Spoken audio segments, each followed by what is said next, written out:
चंद्रनगर नाम का एक छोटा सा राज्य था जो अपनी शांति और समृद्धि के लिए जाना जाता था। महाराज विक्रमादित्य थे। उनकी एक विशेष परंपरा थी। हर पूर्णिमा को वो अपने महल के दरबार में साधारण जनता से मिलते और उनकी समस्याएं सुनते। चंद्रनगर के एक छोटे से गांव में राघव अपनी माँ माया और छोटी बहन कुसुम के साथ रहता था।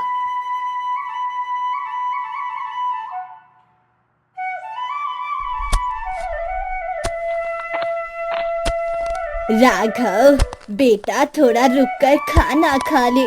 दिन भर की मेहनत के बाद तुझे ताकत की भी तो जरूरत है। हाँ माँ, बस ये काम खत्म कर लूं। पर माँ, इस बार फसल अच्छी नहीं हुई है। बारिश कम हुई है और ऊपर से गांव का तालाब भी सूख गया है। अगर यही हाल रहा तो गांव के लोग भूखे मर जाएंगे माँ। हाय राम, ये तो बड़ी मुसीबत है। क्या कोई उपाय नहीं? माँ, मैंने सुना है कि महाराज विक्रमादित्य हर पूर्णिमा को अपनी प्रजा की समस्याएं सुनते हैं। मैं सोच रहा हूँ अगली पूर्णिमा को उनके दरबार में जाऊं और गांव की बात बताऊं। बेटा, राजा के दरबार में जाना कोई आसान बात नहीं। तू एक साधारण किसान है, साधारण किसान। क्या वो तेरी बात सुनेंगे? माँ, अगर मैंने कोशिश नहीं की तो गांव का क्या होगा? मुझे विश्वास है महाराज सत्य और न्याय के पुजारी हैं। वो जरूर मदद करेंगे। इस बीच कुसुम दौड़ती हुई आती है। भैया, भैया, गांव में खबर आई है कि महाराज के सैनिक गांव में आएंगे। कुछ लोग कह रहे हैं कि वो गांव से अनाज और पशु जब्त करने आ रहे हैं क्योंकि राज्य के खजाने में कमी हो गई है। ये तो और भी बुरी खबर है। अगर उन्होंने हमारा अनाज ले लिया तो हम क्या खाएंगे? नहीं, अब मुझे और इंतजार नहीं करना। मैं आज ही महाराज के पास जाऊंगा। बेटा, अकेले मत जा। कम से कम अपने दोस्तों को तो साथ ले जा। नहीं माँ, ये मेरा संकल्प है। मैं अकेला ही जाऊंगा। सत्य को किसी सहारे की जरूरत नहीं होती माँ। राघव पैदल ही चंद्रनगर के महल की ओर चल पड़ता है। रास्ते में उसे सूरज, महाराज का एक विश्वास पात्र सैनिक मिलता है। अरे तू कौन है? इस वक्त सुनसान रास्ते पर कहाँ जा रहा है? मेरा नाम राघव है सैनिक महोदय। मैं अपने गांव से आया हूँ। मुझे महाराज विक्रमादित्य जी से मिलना है। एक साधारण आदमी राजा से मिलने चला आया है। क्या तुझे लगता है महाराज के पास तेरे जैसे लोगों के लिए समय है? सैनिक महोदय, मैं अपने गांव के लोगों की पुकार लेकर आया हूँ। मेरे गांव का तालाब सूख गया है, फसलें नष्ट हो रही हैं और अब खबर है कि सैनिक गांव से अनाज जब्त करने जा रहे हैं। अगर मैंने महाराज को ये बात ना बताई तो मेरा गांव तबाह हो जाएगा महोदय। हाँ, तेरी बात में दम तो है युवक, लेकिन महल में बिना अनुमति के कोई नहीं जा सकता। फिर भी मैं तुझे एक मौका दूंगा। मैं अभी महाराज के पास जा रहा हूँ। मैं तेरी बात उन तक पहुंचा दूंगा। अगर वो तुझे बुलाएंगे तो तू आ सकता है। हाँ, आपकी बहुत मेहरबानी।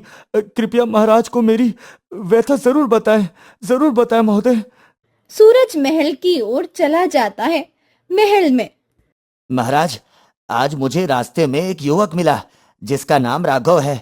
वो हमारे गांव की समस्या लेकर आपके पास आना चाहता है।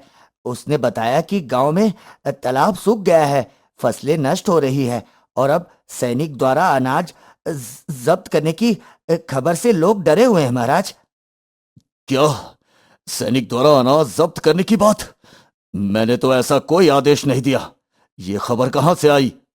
महाराज, कुछ लोग कहते हैं कि खजाने में कमी के कारण ऐसा किया जा रहा है, लेकिन मुझे लगता है कि इसकी तह तक जाना चाहिए महाराज। हाँ, तुम बिल्कुल सही कह रहे हो सूरज। उस युवक को तुरंत बुलाओ। मैं स्वयं उससे बात करूंगा। कुछ देर बाद राघव महल पहुंच जाता है। वो पहली बार इतने भव्य दरबार को देखकर हैरान रह जाता है। लेकिन अपने संकल्प को याद रखता है। राघव, मैंने सुना है कि तुम अपने गांव की समस्या लेकर आए हो। बता, क्या बात है राघव? महाराज, मेरा गांव सूखे की चपेट में है। हमारा तालाब सूख गया है, जिससे खेती चौपट हो रही है महाराज। ऊपर से खबर आई है कि आपके सैनिक हमारे गांव से अनाज और पशु जब्त करने वाले हैं। अगर ऐसा हुआ तो हमारा गांव भूखा मर जाएगा महाराज। मैं आपसे विनती करता हूँ, हमारी रक्षा करे महाराज, हमारी रक्षा करे। राघव, मैं तेरी बात पर यकीन करता हूँ, लेकिन मैंने ऐसा कोई आदेश नहीं दिया। ये जरूर किसी की साजिश है। सूरज, तुरंत इसकी जांच करो कि ये खबर किसने फैलाई। और राघव, तुम निश्चित रहो, मैं तुम्हारे गांव के लिए तालाब की मरम्मत और अनाज की व्यवस्था करवा दूंगा।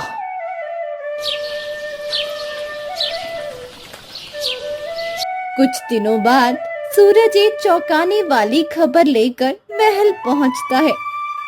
महाराज, मैंने जांच की। गांव में अनाज जब्त करने की खबर कुछ भ्रष्ट व्यापारियों ने फैलाई थी। ये लोग गांव से सस्ते दामों में अनाज खरीदकर उसे बाजार में महंगे दामों पर बेचना चाहते थे। मैंने उन व्यापारियों को पकड़ लिया है महाराज। ये लोग मेरी प्रजा को लूटना चाहते हैं। इन्हें तुरंत दरबार में लाओ।